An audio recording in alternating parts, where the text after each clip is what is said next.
오늘날 시대를 많은 표현으로 설명할 수 있겠습니다마는 교회와 기독교와 관련해서는 교회 포비아 시대라는 표현을 사용합니다.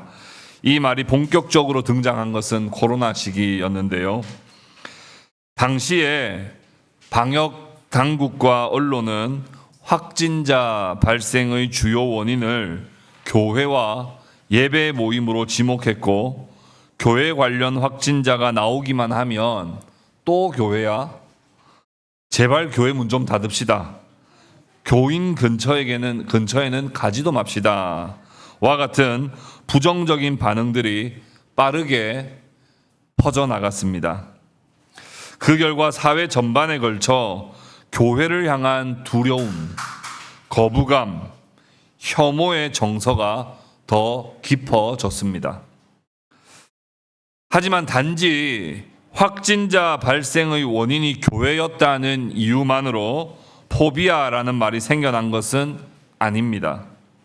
이미 그 전부터 교회는 세상 사람들의 신뢰를 잃어가고 있었습니다.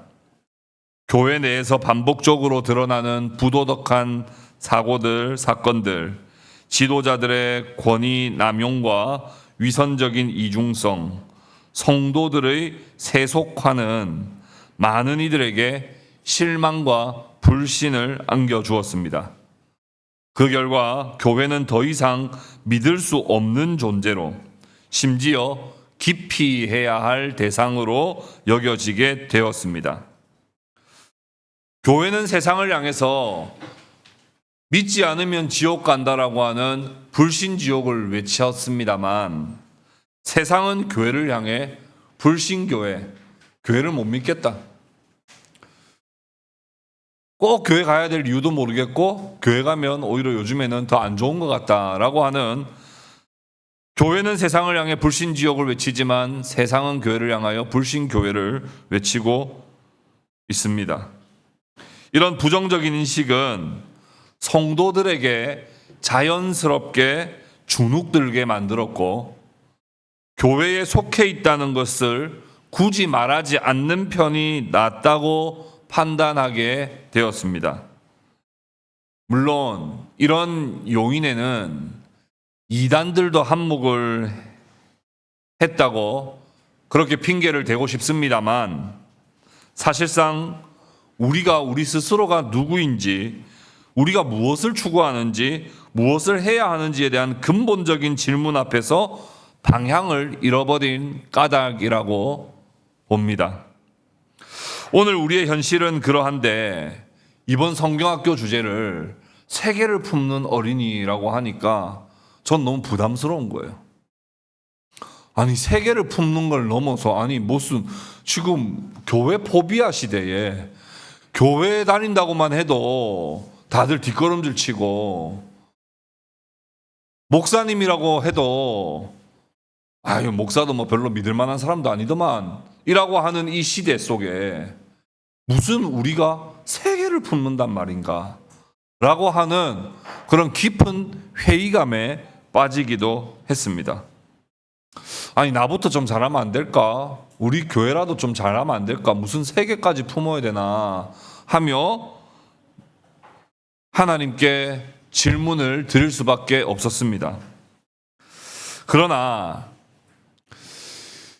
교회 포비아라고 하는 표현 자체는 매우 뼈아프고 안타까운 표현입니다만, 오늘날 교회 역사 속에, 지금까지의 교회 역사 속에 단 한 번도 교회는 고난을 피해 있었던 적이 없었고, 항상 믿음의 선배들과 신앙의 선배들은 항상 고난과 환난과 핍박 속에 있었으며, 심지어 우리의 구주이신 예수님도 사실상 모든 사람들의 돌을 맞으시고 채찍을 맞으시고 비난을 받으셨음을 다시 한 번 더 생각하게 되었습니다. 그래서 교회 포비아 시대, 사람들은 교회를 안 좋아할 거야, 사람들은 내가 교회 다닌다고 하면 그것을 싫어할 거야 라고 하는 그것에서 벗어나 다시 우리가 누구인지, 우리가 무엇을 해야 되는 존재인지를 거기에 다시 집중해서 우리가 회복하기만 하면 하나님께서는 여전히 교회를 통해서 일하기를 원하시고 하나님이 여전히 교회를 통해서 이 세상을 변화시키기를 원하신다는 것을 생각하게 되었습니다.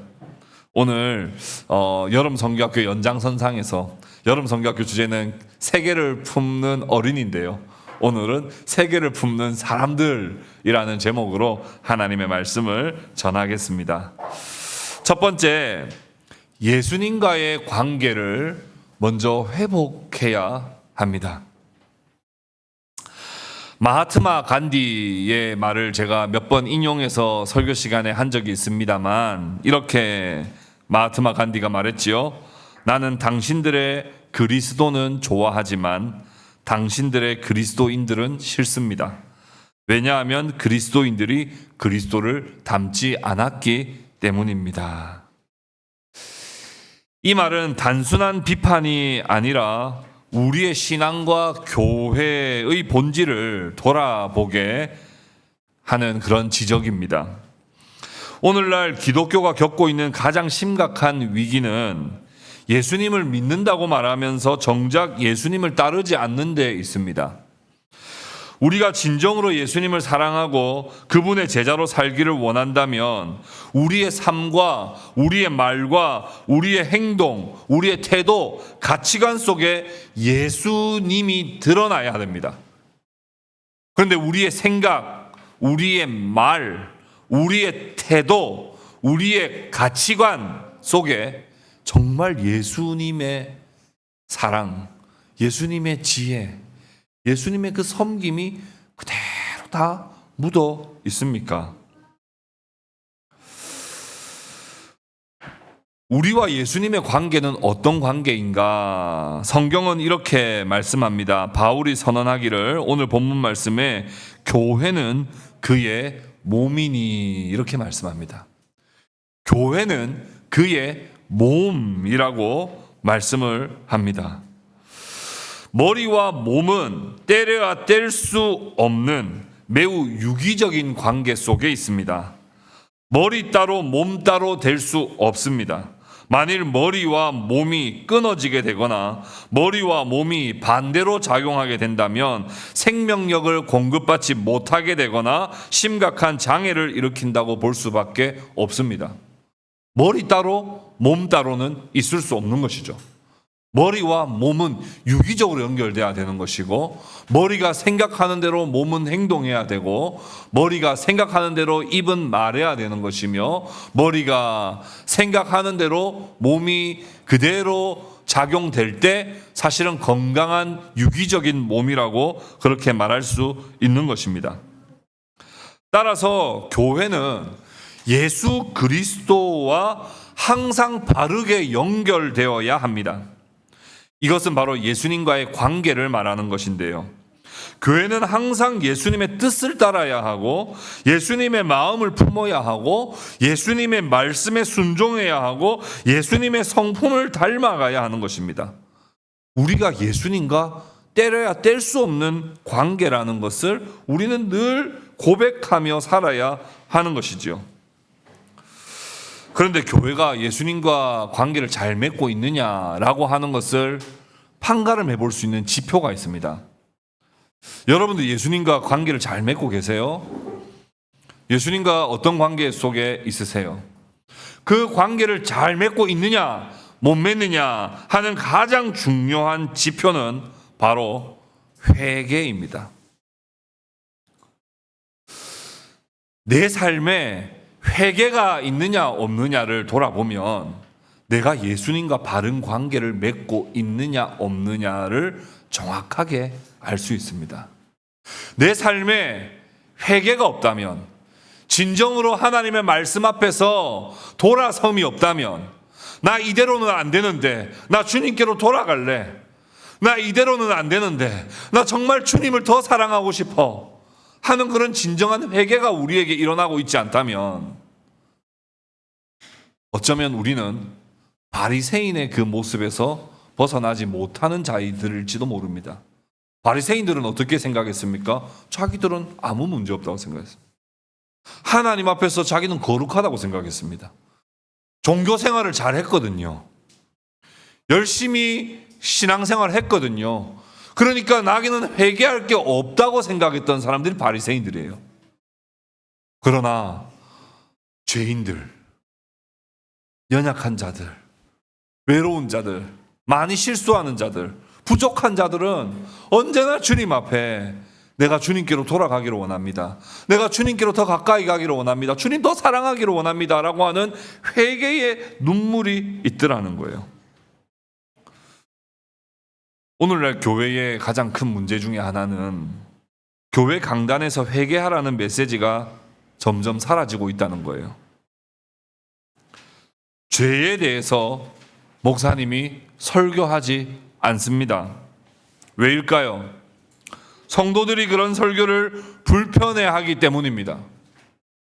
일주일 동안 지쳐가지고 겨우겨우 힘을 내가지고 교회 왔는데 목사님이 회개하라, 그것은 분명히 죄다 이야기하면 성도들을 불편해하기 때문에 목사님들도 회개 설교를 하지 않습니다. 세례 요한이 회개하라 천국이 가까이 왔느니라 선포할 때 수많은 사람들이 몰려와서 세례를 받고자 했습니다. 근데 아마 오늘날 한국 교회에 세례 요한이 아마 목사님으로 오면 교인들 모이는 사람 아무도 없을 겁니다. 맨날 회개하라 회개하라 하니까 뭘 내가 그렇게 잘못했는데 하는 그런 마음 때문에 세례 요한도 오늘날에는 아마 힘을 쓰지 못할지도 모르겠습니다. 대신에 강단에서는 복받는 이야기, 삶의 지혜, 긍정적인 삶의 태도, 일주일 동안 살아가면서 성공적으로 지혜롭게 살아갈 수 있는 그런 좋은 이야기들을 설교단에서 이야기할 뿐입니다. 성도들끼리도 서로 죄에 대한 이야기를 하지 않습니다. 우울과 상처 이야기로 가득합니다. 그래서 서로 조심하며 기분 상하지 않게 하려고 최대한 공감하고 칭찬하고 친절만이 넘쳐나죠. 물론 성도들이 모여서 서로 헐뜯고 비난하자는 말이 아닙니다. 비판하라는 말이 아닙니다. 쉽게 말로 상처 주라는 말도 아닙니다. 그러나 교회에서 죄를 얘기하지 않습니다. 분명히 목장 모임에 교제하고 있는데 이 사람 죄 짓고 있어 지금. 분명히 뭔가 지금 잘못된 방향으로 하고 있어. 그래도 말하지 않아요. 왜요?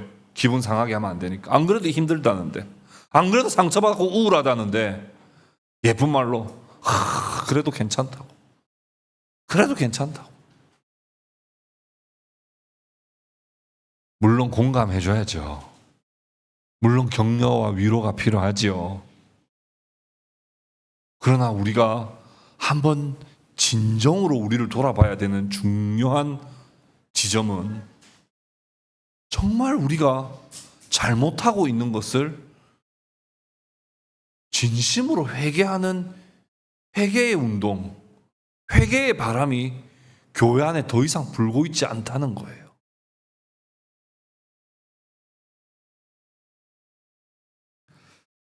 요한계시록 3장 1절 말씀, 4대 교회에 하신 주님의 말씀인데요. 같이 한번 읽어보겠습니다. 요한계시록 3장 1절입니다. 같이 읽겠습니다. 시작.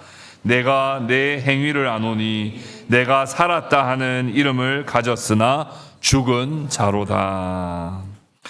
4대 교회라고 있었습니다. 소아시아 7교회 가운데 4대 교회는 소위 말하면 대형 교회에 가까웠을 가능성이 높고, 그 교회는 오면 서로 축복해주고 사랑해주고 격려해주고 막 우리 교회는 너무 좋다고 맨날 홍보하고 홈페이지 없었겠습니다만 홈페이지 들어가면 너무 따뜻하고 사랑이 넘치는 그런 교회가 바로 그 당시 4대 교회였습니다.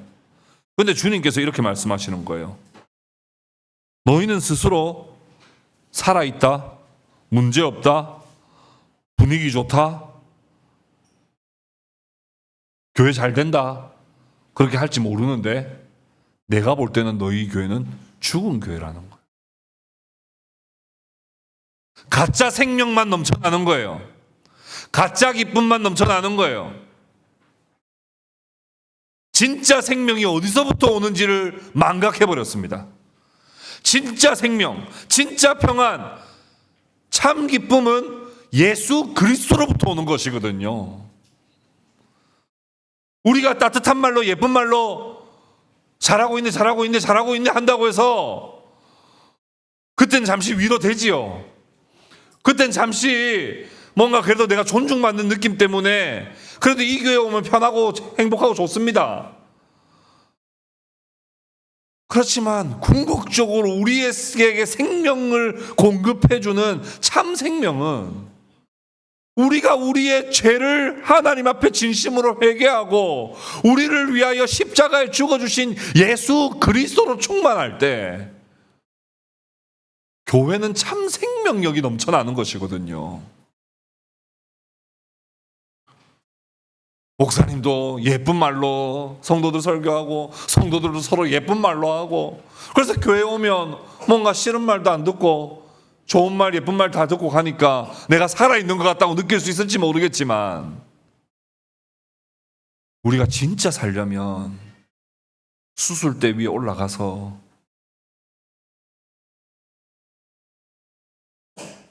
암덩어리를 잘라내야 진짜 사는 거지. 의사 선생님이 괜찮다 아무 문제 없다. 간호사 선생님도 와가지고 아무 문제 없어. 병문안 온 사람들도 아이고 괜찮다. 암덩어리는 커져가고 있는데 괜찮다 문제 없다고만 해주면 그때는 기분 좋죠. 문제 없는구나. 그렇지만 그게 진짜 살아있는 거라고 할 수 있겠냐 이 말이에요. 최소한 하나님이 교회를 볼 때 그렇게 교회를 보고 계시고 저는 세상이 교회를 볼 때도 그렇게 보고 있다고 생각합니다. 세상은 교회를 볼 때 골마 터졌다고 봐요. 예수를 믿는 예수 공동체라고 말하지만 예수 닮은 사람이 안 보여요.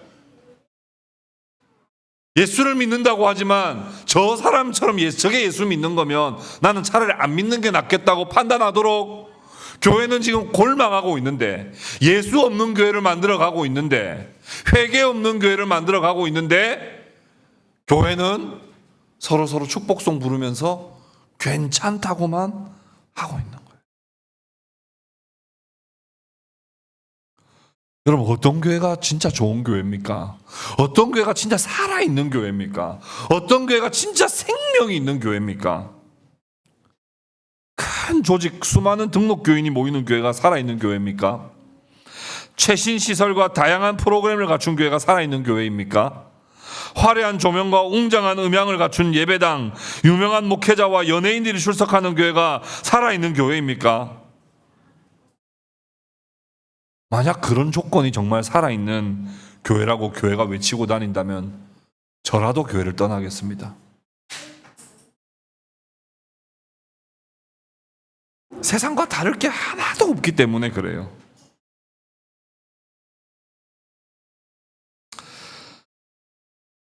오늘 우리에게 스스로에게 하나님께서 질문하신다는 마음을 가지고 한번 질문해 보십시오. 내게 회개가 있느냐? 그리고 내가 예수 그리스도가 아니면 절대로 안 된다고 하는 오직 그리스도의 그 은혜를 내가 의지하고 붙들고 있는가? 아니면 그냥 종교생활 잘하고 있고 그냥 와서 그냥 열심히 잘 참여하고 있고 그러니까 그냥 난 문제없다. 그냥 그렇게 생각하고 있지는 않은가? 한번 돌아봐야 됩니다. 에베소 교회에 주님께서 주신 말씀을 한번 더 읽어보겠습니다. 요한계시록 2장 4절 5절입니다. 우리 같이 읽겠습니다. 시작. 그러나 너를 책망할 것이 있나니 너의 처음 사랑을 버렸느니라. 그러므로 어디서 떨어졌는지를 생각하고 회개하여 처음 행위를 가지라.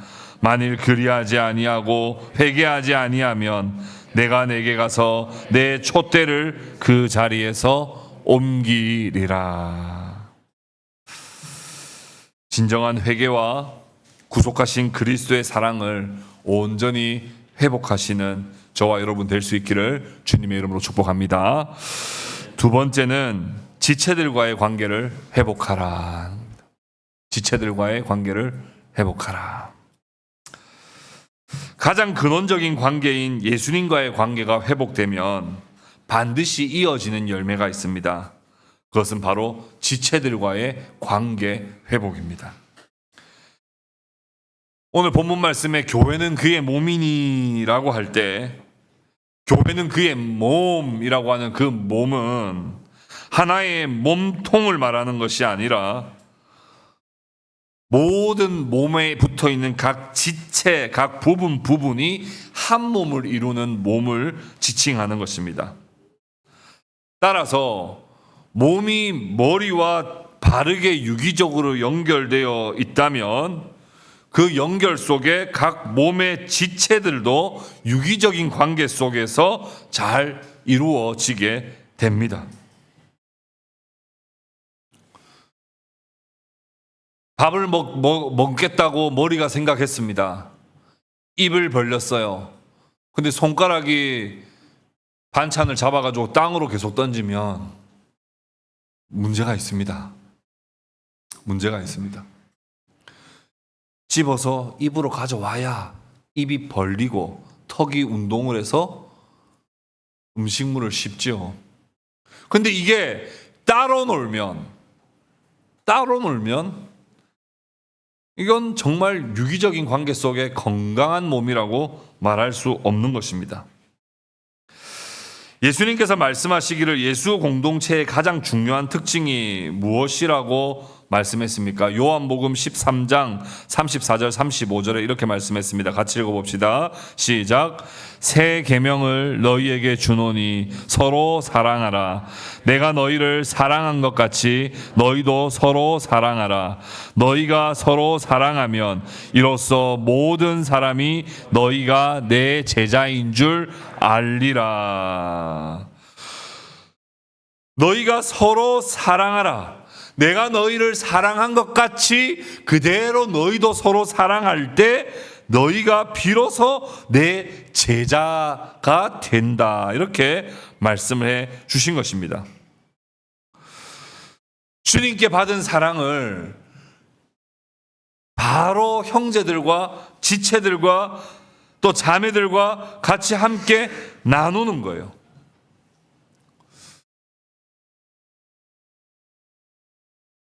오늘날 교회의 모습은 어떻습니까? 일단 오늘날 교회가 서로 잘 몰라요. 서로 미워하지 않는 걸 일단 둘째 치더라도 일단 서로를 잘 모릅니다. 별로 관심이 없죠. 옆에 있는 사람이 누구인지 이름도 모르는 경우가 많고 옆에 사람이 어떤 신앙생활을 하고 있는지 어떤 기도 제목을 가지고 있는지 모릅니다. 어떻게 그게 교회라고 할 수 있으며 어떻게 그게 주님의 유기적인 몸을 가진 지체라고 말할 수 있겠습니까? 고린도전서 12장 26절에 이렇게 말씀했지요. 만일 한 지체가 고통받으면 모든 지체가 함께 고통을 받고 한 지체가 영광을 얻으면 모든 지체가 함께 즐거워하느니라. 누군가가 고통받고 있을 때 그 고통을 모두가 다 아는 거예요. 모두가 다 느끼는 거예요. 그래야 몸이지요. 그래야 유기적인 지체지요. 그런데 누가 힘들든지 말든지 아프든지 말든지 어렵든지 말든지 고통받든지 말든지 관심이 없어요. 누가 하나님께 기도 응답을 받았든지 말든지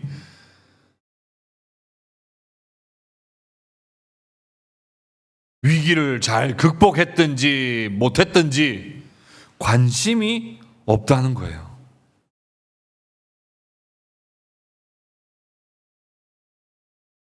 또 어떤 경우에는 지나치게 관심과 지나친 견제와 추측, 시기 이런 것들로 의도적으로 성도들의 명예를 훼손하고 성도들을 헐뜯고 거짓으로 음해하는 경우들도 교회 안에 얼마나 많은지 모릅니다.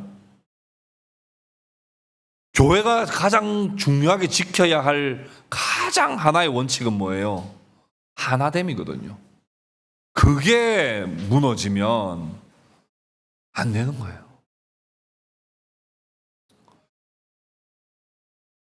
근데 성도들이 성도들 간에 서로 파당을 짓고 서로 견제하고 네 편 내 편 만들고 싸우고 다투고 갈등을 일으키고 결국에는 교회가 분열되는 케이스가 얼마나 많은지 몰라요. 정말 많습니다.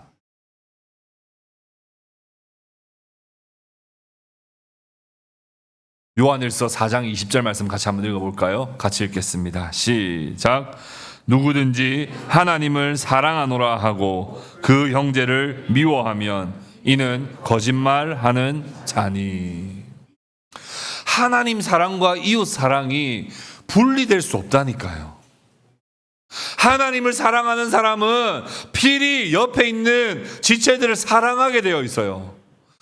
성부와 성자와 성령이 하나이신 것처럼 삼위일체 하나님의 교회는 온전히 하나됨을 가장 중요한 가치로 여긴다고요.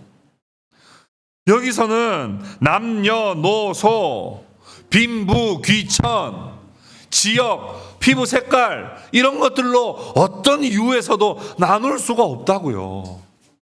왜냐하면 우리를 하나 되게 하시기 위하여 그리스도께서 십자가에 죽어주셨기 때문에 그렇습니다.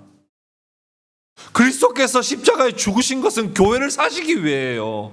교회를 사신다는 건 뭐예요? 정말 다양한 사람들, MBTI도 다르고 피부 색깔도 다르고 출신도 다르고 학력도 다르고 다 다르지만 예수 그리스도의 십자가의 은혜로 하나 되어 교회가 된 거거든요. 그걸 지키는 게 너무나 중요해요.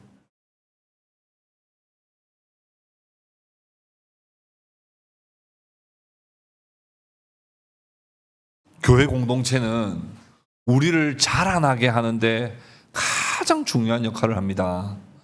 옆에 있는 사람들 세상적인 기준으로 기능으로 쓸모 있는 사람 쓸모 없는 사람을 구분하는 건 정말 나쁜 겁니다. 돈 많은 사람 돈 적은 사람 교회 안에서 나눕니다. 많이 배운 사람 많이 못 배운 사람 나눕니다. 그게 제일 나쁜 거예요. 인권을 유린하는 그 차원을 넘어 그리스도께서 우리를 하나 되게 하셨는데 우리가 어떻게 그리스도를 사랑한다고 하면서 교회가 서로가 서로를 향하여 손가락질을 하고 비난할 수 있단 말입니까? 차라리 하나님을 안 사랑한다고 말하는 것이 정확한 말이지요. 하나님을 사랑한다고 말하면서 형제를 미워하는 것은 그건 거짓말이라니까요.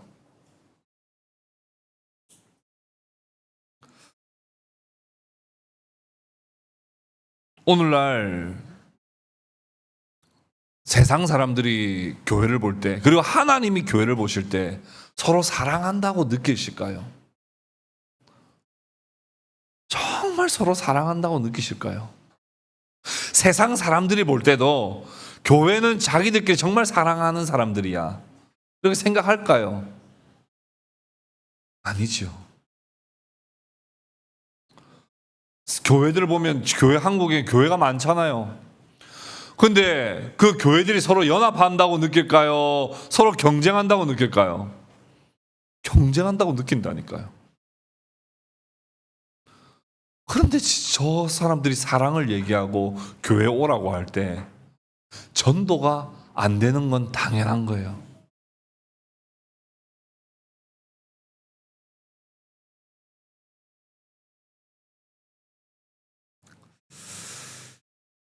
우리가 서로 사랑할 때 너희가 비로소 나의 제자다라고 하시는 그 주님의 말씀을 기억하시고 서로에게 관심을 많이 가지세요.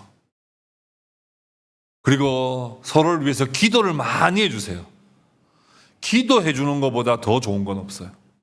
서로의 기도 제목을 많이 알고 서로 기도를 많이 해주세요. 여러분 목장에서 기도 제목 나누시잖아요. 그거 가지고 진짜 기도해 보세요. 그러면 사랑이 막 자라납니다. 물론 막 계속 다른 목장도 기도 제목 알고 싶어 이렇게 하시는 분 계세요. 그거 좋은 마음입니다만 먼저 같이 하나님께서 묶어주신 목장 안에서 있는 성도들을 위해 매일매일 기도해 보시라니까요. 그러면 사랑이 막 자라나는 걸 여러분 느끼실 거예요. 지체들 간의 사랑을 회복할 수 있는 저와 여러분 될 수 있기를 주님의 이름으로 축복합니다. 세 번째는 세상과의 관계를 회복해야 하는 것입니다. 교회가 회개를 통해 예수님과 관계가 회복되고 예수님의 사랑으로 서로 사랑하게 되는 지체와의 관계가 회복되면 반드시 이어지고 연결되는 게 있습니다. 그것은 바로 세상과의 관계가 회복되는 거예요. 오늘 본문은 이렇게 말씀했습니다. 본문 말씀 좀 어려운 말씀인데요. 그래도 한번 제가 쉽게 풀어볼게요. 이렇게 말씀했습니다. 교회는 그의 몸이니. 이까지는 다 아시겠죠? 근데 뭐라고 이야기했냐면 만물 안에서 만물을 충만하게 하시는 이의 충만함이라. 만물 안에서 만물을 충만하게 하시는 이의 충만함이라. 어렵죠? 그리스도께서 그의 몸이신 교회를 온전하고 완전하게 변화시키며 통치하십니다. 그런데 교회를 먼저 온전하게 하시고 완전하게 하시는 예수님이 어떤 분이시냐 하면 그분은 만물 안에서 온 세계 안에서 세상 안에서 그 세상을 충만하게 다스리시는 분의 충만으로 먼저 교회를 충만하게 하셨다 이 말이에요. 그러니까 교회를 다스리시는 예수님이 오셨는데 그분이 누구시냐 봤더니 그분은 교회 안에서 교회를 충만하게 하시는 이의 충만하신 분이 아니고 교회를 충만하게 하신 분이 누구시냐 하니 그분이 만물을 충만하게 다스리시는 분이시더라 이 말이에요.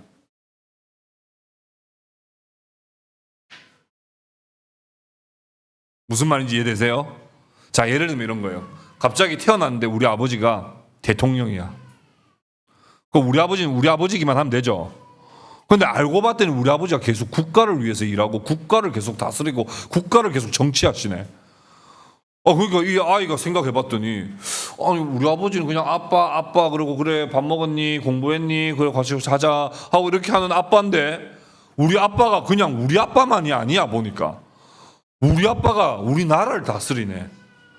그러니까 이 아이가 우리 아빠 이름도 생각해야 되겠고 또 아빠가 하는 일이 나라를 다스리는 일이니까 내가 나가서 모범 시민으로 좀 잘 살아가지고 아빠가 이 나라를 잘 다스리도록 나도 좀 거기에 같이 보태고 좀 열심히 모범적으로 살아야 되겠다 이런 것처럼 우리를 구원하신 예수님이 우리 교회를 충만하게 하시는 분이신데 그분이 누구시냐 하니까 교회만을 충만하게 하시는 분이 아니라 만물을 다스리시고 만물을 충만하게 하시는 분이시더라 이거예요. 그렇다면 교회는 그저 우리 교회만 잘 되면 된다. 우리 교회 예배만 잘 드리면 된다. 우리 교회에서 신앙생활만 잘하면 된다. 라고 하는 교인들이 될 수 없어요. 교회는 반드시 세상으로 나가 우리 주님께서 이 세상을 충만하게 다스리고 계시기 때문에 우리도 이 세상에 나가서 그리스도의 주권을 선포하고 그리스도의 다스림이 온 세상 열방 가운데 이루어지도록 우리도 섬기는 자로 살아야 한다는 거예요. 이것은 결코 십자군 전쟁이나 종교 전쟁들처럼 교회들이 하나 되어 칼과 창을 들고 온 세상을 정복하고 다스리자 이런 말이 아닙니다. 교회는 세상에 나가 어떻게 세상을 정복하고 다스려야 될까요? 바로 예수님이 하신 방식대로 우리는 세상에 나가야 됩니다. 마가복음 10장 45절 말씀 같이 읽어볼까요? 같이 읽겠습니다. 시작.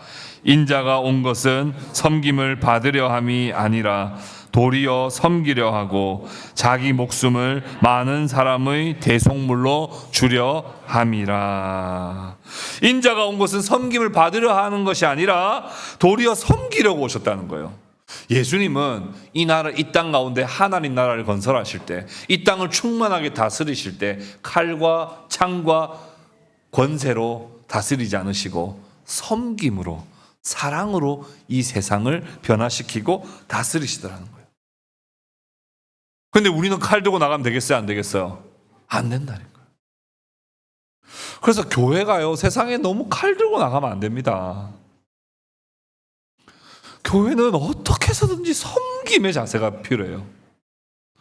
여러분, 세상 나가서 좀 섬김 받으려고 하지 마세요. 여러분들이 음식점에 가서 돈 주고 밥을 내가 사 먹는 고객이라 하더라도 여러분들이 존재가 섬기는 자로 이 세상에 보내졌기 때문에 섬기는 마음으로 좀 살아야 돼요.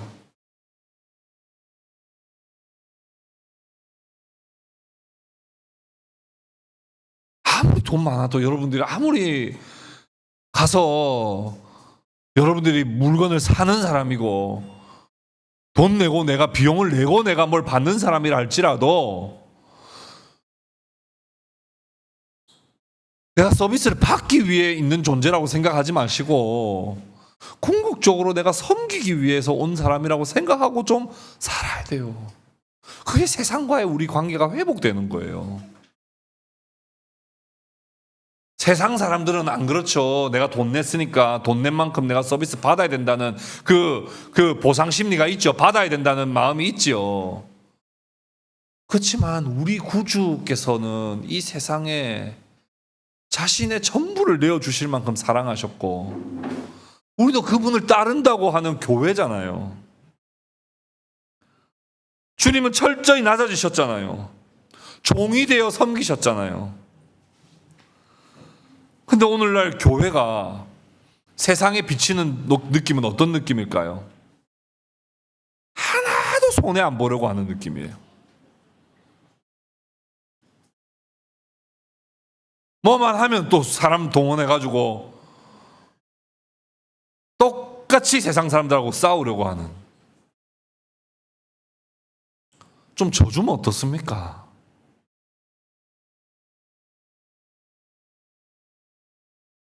그거 진다고 해서 진짜 지는 거 아니잖아요. 그거 섬긴다고 저 사람들이 우리 무시한다고 해도 우리가 패배자가 아니잖아요. 루저가 아니잖아요.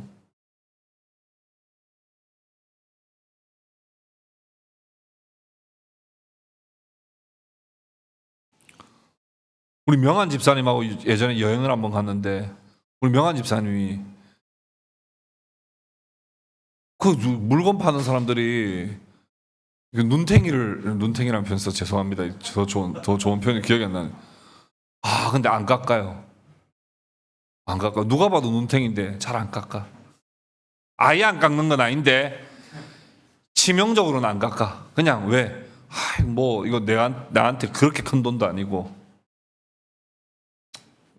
저 사람도 얼마나 힘들까 어려워. 그 기본적으로 막 내가 이거 인터넷 블로그 다 보고 왔는데 막 이렇게 해가지고 어떻게든 제청 막 이렇게 안 하고 그냥 목사님 그냥 이 정도 그냥 주고 갑시다. 제가 그걸 보면서 그때 집사님도 아니었는데 제가 얼마나 많이 배웠는지 몰라요. 그거 준다고 해가지고 이 사람 집 사는 것도 아니고 그거 그렇게 한다고 해서 이 사람 호의호식 하는 것도 아니에요. 그냥 하루 먹을 정도도 될까 말까 하는 정도인데 너무 그렇게 그냥 치열하게 서로 이렇게 신경전하지 말고 그냥 좀 섬기는 마음으로 내한테 그렇게 치명적이지 않다면 저 사람이 그렇게 범죄하는 게 아니라면 그냥 섬기는 자세로 제가 지난주에 우리 주아가 입원을 해가지고 강남 세브란스에 한 일주일 정도 입원을 해 있었는데, 강남 세브란스 병원에 갔더니 대문 앞에다가 이런 자기 병원의 비전 선언문을 딱 이렇게 박아놨더라고요. 뭐라고 적혀 있느냐 봤더니, 하나님의 사랑으로 인류를 질병으로부터 자유롭게 한다. 이거 또 빗다가게 보려면 뭘 아주 빗다가게 볼 수 있어요. 뭐 세브란스 병원이 뭐 다 그렇게 하냐, 뭐 의사 선생님들, 간호사 선생님들 다 저렇게 일하냐, 뭐 막 이렇게 빗다가게 보려면 한없이 빗다가게 볼 수 있지만, 저는 저게 마음에 확 와닿았어요. 그래도 최소한 우리가 세브란스 병원 선교사님들이 와서 지은 병원인데, 그래도 처음에 이 병원을 지을 때 이 비전이 하나님의 사랑으로 모든 인류의 질병을, 그들의 그 고통에서부터 자유롭게 해주고 싶은 그 마음, 세상을 섬기고 싶은 마음, 그 하나님의 사랑으로 가지고 와서 이들을 자유하게 해주고 싶은 그런 마음. 저는 우리에게 이런 비전, 이런 좀 소망이 우리에게 좀 있어야 되지 않나, 그런 생각을 해요. 여러분들 각자의 세상으로 하나님이 흩어질 겁니다. 하나님 지금은 모이는 교회로 모이게 하셨지만 6일 동안은 여러분들 흩어진 교회로, 여러분들 각 세상의 각 분야마다, 여러분 각 직장으로, 각 학교로, 각 지역으로 다 흩으실 거예요. 그때 여러분들이 나갈 때 어떤 마음으로 나갈 겁니까? 좀 돈이나 제대로 받고 살아야 되겠다. 경쟁에서 치열하게 이겨내야 되겠다. 진짜 힘들어 죽겠네, 이 일 계속해야 되나, 뭐 그런 마음도 들 수 있죠. 그렇지만 우리가 흩어질 때는 정말 하나님의 사랑으로 내가 나에게 보내신 그 분야에서, 나에게 보내신 그 직장에서, 나에게 보내신 그 일터에서, 나에게 보내신 그 지역에서 내가 정말 하나님의 사랑을 실천하여 이들로 하여금 정말 진정한 자유가 무엇이며 진정한 행복과 사랑이 무엇이고 평안이 무엇인지를 내가 전하는 자로 내가 나아가고 싶다, 이런 마음을 가지고 우리가 흩어져야 될 거 아니냐입니까? 그게 우리가 교회와 세상이 화해하는 방식이에요. 그런데 세상은 교회를 볼 때, 교회가 막 피해 입었을 때, 국가 재난이 있을 때 많이 돈 내거든요. 그런데도 교회는 늘 알아주기를 바라니까 세상 사람들은요, 교회 고마운 마음이 전혀 없어요. 왜냐하면 우리가 기본적으로는 인정받고 싶고 섬김받고 싶은 마음들이 있기 때문에 그래요. 잘하고 칭찬받고 싶은 마음이 있잖아요. 그런데 그게 아니라 그저 주님처럼 섬기는 자세로 세상을 나가면 정말 세상과 우리의 관계가 회복되는 것이죠. 아브람 카이퍼가 이런 말을 했습니다. 인간 존재의 전 영역에서 만물의 주님이신 그리스도께서 이것은 내 것이다 하고 선언하지 못하시는 곳은 단 한 뼘도 없다, 이렇게 말했습니다. 인간이 존재하는 모든 영역은 주님의 주권이 미치지 않는 곳이 없다는 거예요. 여러분들이 맥주 파는 회사에 다니고 있을 수도 있어요. 여러분들이 알바하는 곳에서는 술, 담배를 이렇게 팔고 있을지도 몰라요. 그렇지만 그곳이라고 주님이 다스리지 않는 곳은 아니라고요. 그것이 어떤 곳이 되었든지 간에 그곳에서 주님의 사랑을 가지고 나가서 그곳에서 주님의 사랑으로 섬기며 그곳에서도 그리스도의 주권이 온전히 영향을 미쳐서 그곳에서도 작은 하나님의 나라가 생겨나는 것을 우리가 비전으로 삼고 우리가 이 세상으로, 세계로 나아가야 하는 것입니다. 말씀을 맺겠습니다. 사랑하는 성도 여러분, 우리는 지금 교회 포비아 시대를 살아가고 있습니다. 교회에 다닌다고 말만 해도 사람들은 이상하게 쳐다보고, 교회에 열심히 다닌다고 그러면 문제 있는 사람처럼 보고, 교회 직분자라고만 하면 도덕적으로 문제 있는 사람처럼 그렇게 오해를 받는 시대입니다. 아무리 선한 일을 해도 교회 끌고 가려고 저런 일을 한다고 우리는 그 선입견에서부터 우리는 자유하지 못하는 시대를 살아가고 있습니다. 그러나 거기에 너무 동요하지 말고 그럴 때일수록 원래 교회의 본연의 모습이 무엇인지를 우리는 다시 생각해 봐야 됩니다.